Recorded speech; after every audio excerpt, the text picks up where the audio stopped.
is the Drake Toll Show. Westwood One Sports, the Westwood One Sports app. Thursday, March 26th. The NBA electric last night. The Sweet 16 tonight and tomorrow. The NHL had games yesterday. But today, a national holiday, hell, an international holiday. It's MLB opening day. AJ Ramos joins the Drake Toll Show. AJ, that was I was a reliever, closer, freshman year of high school baseball team, JV. Come on now. And now look, if I could have thrown harder than 73 from the right side, I could have had a career. But that's, I'd walk out there all intimidating like My Power by Kanye. You wore that a whole lot better than I did. And you had many an opening day. What I'd like to know about opening day is honestly less about today and more about the dichotomy. Take me back to the final game of spring training, what it felt like to wake up, go to the ballpark, get done with that game, versus compare that to waking up opening day. It's only like a 3 or 4 day difference, but is the vibe entirely different? It's way different. First of all, that when you play that song, anytime I hear Kanye West Power, I get the chills, and it's like I'm ready to run through a brick wall. So thank you. That's better than coffee for me. So you woke me up with that song. Every time I hear it, it's awesome. But yeah, it is totally different, man. Last day of spring training. By that point, you've been ready to leave spring training for a week and a half, 2 weeks. Especially when I was when I got more years under my belt, I was ready to leave as soon as I got a certain feel. And then from that point, it was like, all right, make sure you don't get hurt. And then it's funny because in spring training, my velocity was never really that high. It was around 88 to 90. And then as soon as I pitched in the first game of the season, my velocity jumped back to 93, 94, and it was the same effort. That just goes to show you that there's a different energy that you have in opening day. One of the most fond memories I have of opening day was when Michael Buffer was announcing us in Marlin Stadium. Wow. I believe that was in 2015, and they had us come out from the stands. So we all had to go on the concourse, and they announced our names, and we walked down from the concourse down to the field, which it was very different. I haven't seen any other team do that before, but it was still cool hearing Michael Buffer say my name as if I was a heavyweight boxer or something like that. It was a cool moment. That's awesome. AJ, so a piece of that, I guess, is last night. I mean, when I remember, it's so awesome, that opening day feeling of first pitch of the Major League season's at 1 o'clock in the afternoon, and you can't find the game on TV. That was just always so cool to me, of listening on the radio or finding updates wherever you could. It was a miniature March Madness as the day went on from the office or school where you found your baseball. Last night, we got an opening game, West Coast, Netflix. Did it feel a little empty to you, the way that we started 2026? It definitely felt different. I'll say that. Yeah. It felt different. I think it's crazy. I felt a lot of energy. I can't remember the guy's. It's Bert. I forgot his last name, but he was like Chrysler, the MC. yeah. Chrysler, yeah. And he had a lot of energy, and he seemed like he was trying to get the fans going. The national anthem, is always, that's one of the things too, is opening day, national anthem. You're so thankful to be there because it's a blessing to be able to play in opening day, make an opening day roster. You fight your whole life to be able to do that, and then you're there. And so, but it did feel a little bit different. The broadcast was different. You had Barry Bonds there, which was cool. His knowledge is great. You had CC Sabathia and Hunter Pence. So you had some players there. They did a pretty good job on the broadcast, I thought, to give a little insight. So it was definitely different than the normal. I don't know if I quite like it. I know I don't dislike it. I know it's just different. So I like what they're trying to do, trying to cater to the younger fans, because that's what it's all about. It's trying to get fans or people that are watching to be fans of the game that maybe wouldn't have watched the game before. So I get what they're doing. And the game itself, it was all Yankees. It's kind of expected, especially with the way Max Fried pitched last night. He was a little bit wild at the beginning.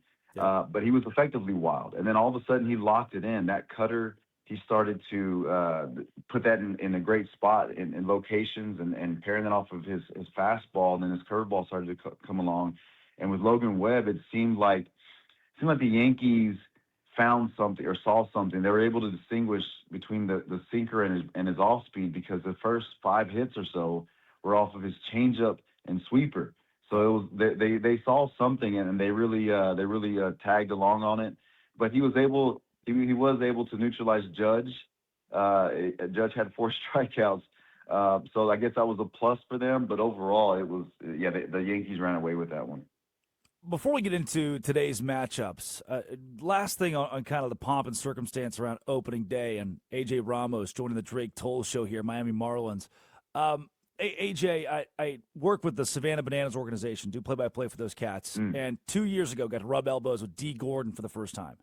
And he's like, man, there's just a difference in the crowd. He was talking about the difference in the crowd on opening day. He's like, it doesn't matter if there's 2,000 people, 20,000, 40,000 in Miami or wherever. There's just something about the crowd that you don't get on day 2, day 3, day 45. Is that the case on opening day? Did you experience that?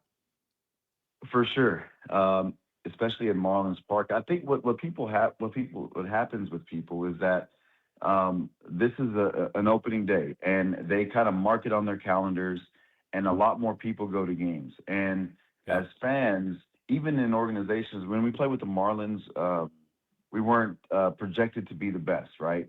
And so I think for fans, it's the start of the new year, and at that point, anything is possible. So you're going to the stadium to see the team, and you're thinking, all right, this is our year. This is our year to make improvements. This is our year to do X, Y, Z. And you're kind of going out there to look at players to root for, And so it's a family environment.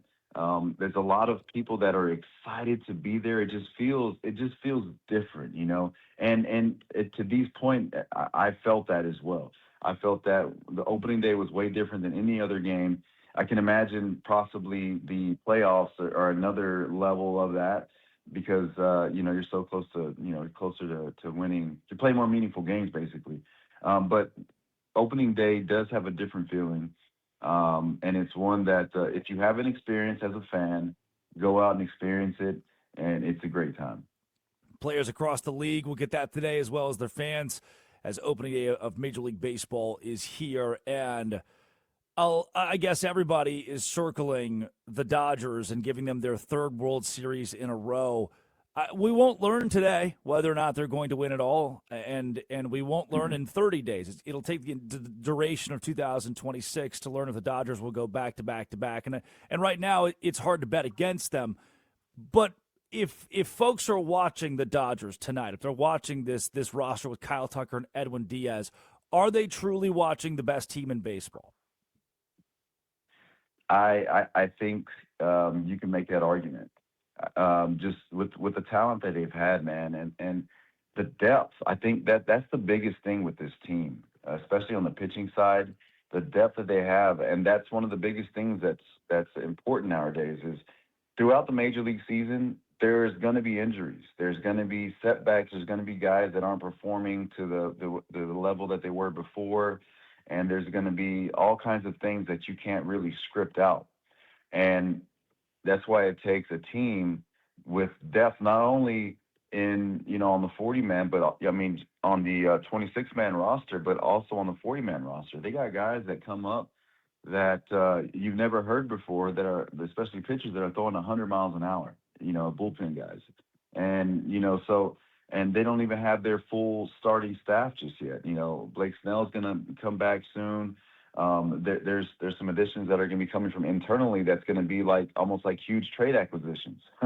And so when you have a team that can withstand the highs and the lows, specifically the lows, that makes you more a complete team. There's some rosters out there or some teams that you feel good about. You look at the Orioles, you're like, man, that's a better lineup. Even the Pittsburgh Pirates have a better lineup.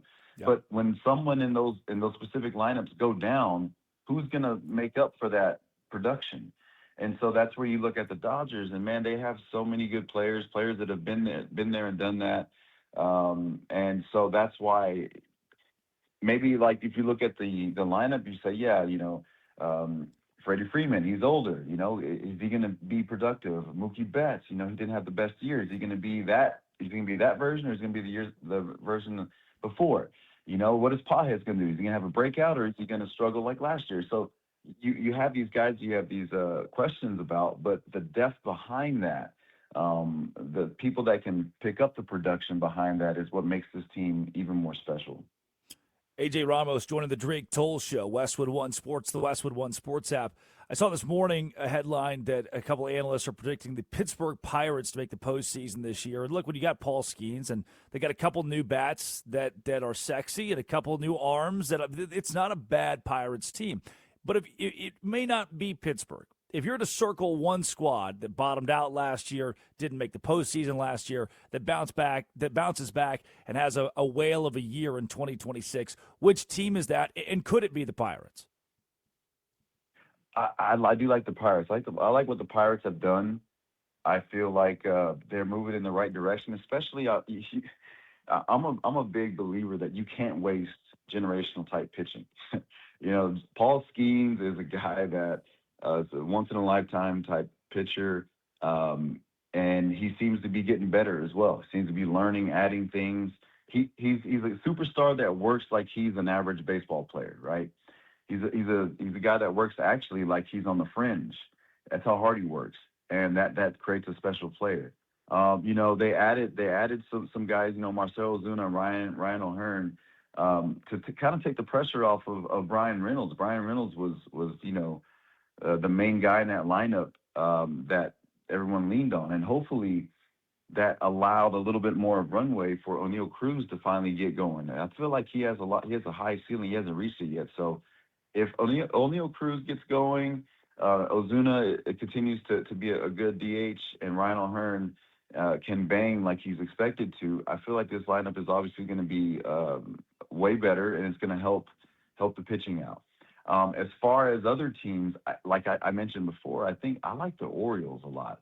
The Orioles, to me, what they were missing in the years past was that veteran presence. They got two veterans in that lineup now that I like, with Pete Alonso and Taylor Ward. Pete Alonso, you're going to get more of a vocal leader. Taylor Ward, you're going to get more of a leader by example. And what two better guys to have in the lineup to be around a Kobe Mayo, to be around, a Gunnar Henderson, which I feel like he had, he didn't have the best year last year, but there's a lot to him.